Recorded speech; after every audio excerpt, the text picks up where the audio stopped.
রাতভর ভারী বর্ষণে পশ্চিম ত্রিপুরা জেলা সদর ও জিরানিয়া মহকুমার কিছু এলাকা জুড়ে বন্যা পরিস্থিতির সৃষ্টি হয়েছে। আজ পশ্চিম ত্রিপুরা জেলা শাসক ডক্টর বিশাল কুমার আগরতলা শহর সহ বিভিন্ন জলমগ্ন এলাকা পরিদর্শন করেন।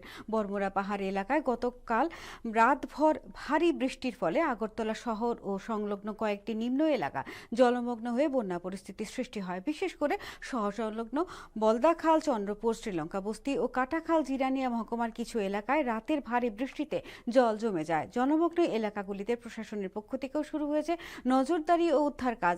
প্রয়োজনে নৌকা নামিয়ে স্থানীয় বাসিন্দাদের নিরাপদ স্থানে সরিয়ে নেওয়ার ব্যবস্থাও রাখা হয়েছে। এছাড়া কয়েকটি শরণার্থী শিবিরও খোলা হয়েছে। জাতীয় সড়কে চন্দ্রপুর এলাকার কিছু অংশে জল জমায় সাময়িকভাবে যান চলাচলে সমস্যা দেখা দেয়, তবে পরিস্থিতির উপর নিয়মিত নজর রাখা হচ্ছে বলে জানিয়েছেন জেলা শাসক। এছাড়া এখনো পর্যন্ত কোনো প্রাণহানি বা বড় ধরনের সম্পত্তির ক্ষয়ক্ষতির খবর নেই বলে জানান তিনি। कल रात भर बहुत तेज बारिश हुई है और खासकर जो नदी के आसपास के एरिया हैं जैसे बल्दा खाल है, लंका बस्ती है, रलिया है और कटा खाल के पास इंद्रनगर है, इन जगहों पर पानी भर रहा है। और ये पानी जो कल बारिश बारामूला में हुई है उसकी वजह से ये पानी रेज हो रहा है।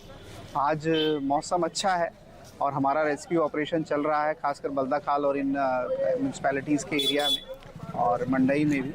रिलीफ सेंटर्स भी ऐसे 5 से 6 खोले गए हैं जिसमें कुछ लोग आ रहे हैं धीरे धीरे, परंतु हम लोग प्रशासन फील्ड पे है, both municipal corporation, SDM, BDO offices और लाइन डिपार्टमेंट आम जनता के साथ मिलकर हम कंप्लीट